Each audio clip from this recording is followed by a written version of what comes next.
আসসালামু আলাইকুম ওয়া রাহমাতুল্লাহি ওয়া বারাকাতুহু। তো গাইস, আমি আপনাদের মাঝে আজকে নতুন একটি টিপস নিয়ে আসছি যে আমি একটু মাংস রান্না করে দেখাবো আমি কিভাবে রান্না করি। আমি 3 কেজি একটা মুরগি নিয়েছি।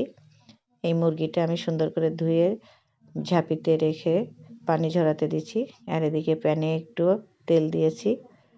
এখন আমি আলুগুলো সুন্দর করে ভেজে নেব। আগে আমি একটু তেলের ভিতরে লবণ দিয়ে দিচ্ছি, একটু হলুদও দেবো আমি।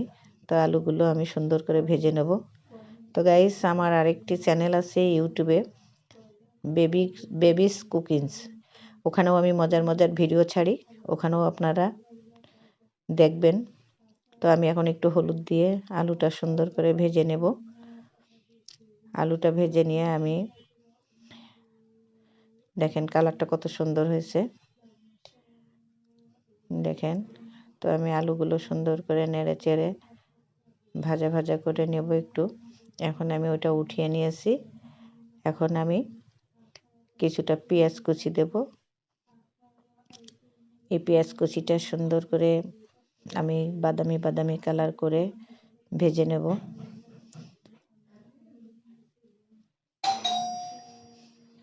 তো দেখেন আমি কত সুন্দরভাবে এটা করে নিছি এনো।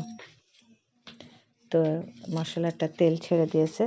আমি এখন এর ভিতরে মাংসগুলো দিয়ে দেব। আগে আমি মশলাটা কষিয়ে নেব। দেখেন আমি মশলা দিয়ে দিলাম। এখানে আদা বাটা, রসুন বাটা, জিরে বাটা, পেঁয়াজ বাটা, কিছুটা গরম মশলা বাটা, শুকনো ঝাল বাটা আমি শিলে বেটে নিয়েছি। তার কারণ বাটা মশলার তরকারি খুবই টেস্ট, আর চুলোয় রান্না করলে তো আরও টেস্ট। তো আজকের আমি এই রেসিপিটা সম্পূর্ণটা আপনাদের চুলোয় রান্না করে দেখাচ্ছি। তো দেখেন আমার তেল ছেড়ে দিয়েছে। আমি এখন মাংসগুলো এর ভিতরে দিয়ে দেব।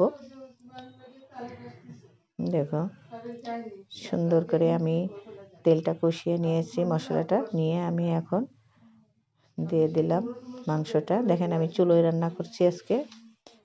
চুলোয় রান্না করে আমি এটা আপনাদের কাছে দেখাবো। গোশটা কত সুন্দরভাবে রান্না করে নেব আমি দেখাবো আপনাদের। পুরোটা ভিডিওটা আমার সাথে থাকেন, আমি আপনাদেরকে দেখাবো। তো দেখেন আমি এইভাবে মাংসটা কষিয়ে নিচ্ছি।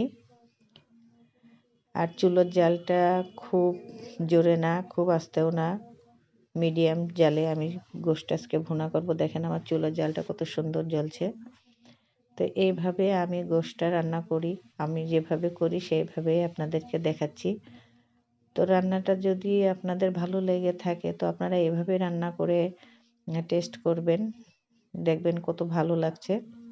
তো আমি তো চুলোয় রান্না করছি আজকে, আমার চুলোয় রান্না গোশটা খুবই টেস্ট হবে, এটা আমি শিওর। তো দেখেন আমি চুলোয় কত সুন্দরভাবে গোশটা কষিয়ে নিচ্ছি। আমার গোশটা প্রায় কষানো হয়ে গেছে।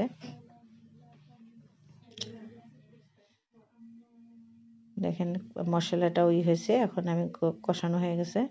এখন আমি কিছুটা গরম পানি করে রাখছি। আমি কিন্তু এটার ভিতরে গরম পানি দেব। আমি আলাদাভাবে গরম পানি করে নিয়েছি। নিয়ে আমি এখন এই গরম পানিটা এর ভিতরে অ্যাড করলাম। দেখেন তো আমি এতে খুব বেশি ঝোল দেব না, এটা বেশ তেলটা উপরে থাকবে। এই যে দেখেন আমার গোশটা হয়ে গেছে। তো যদি আপনাদের ভালো লেগে থাকে তো একটা লাইক, শেয়ার, কমেন্ট করে দেবেন। আমি নতুন একটা ফলোয়ার্স, আপনাদের বেশি বেশি করে লাইক শেয়ার দেবেন, আমাকে দেখার সুযোগ করে দেবেন। আসসালামু আলাইকুম।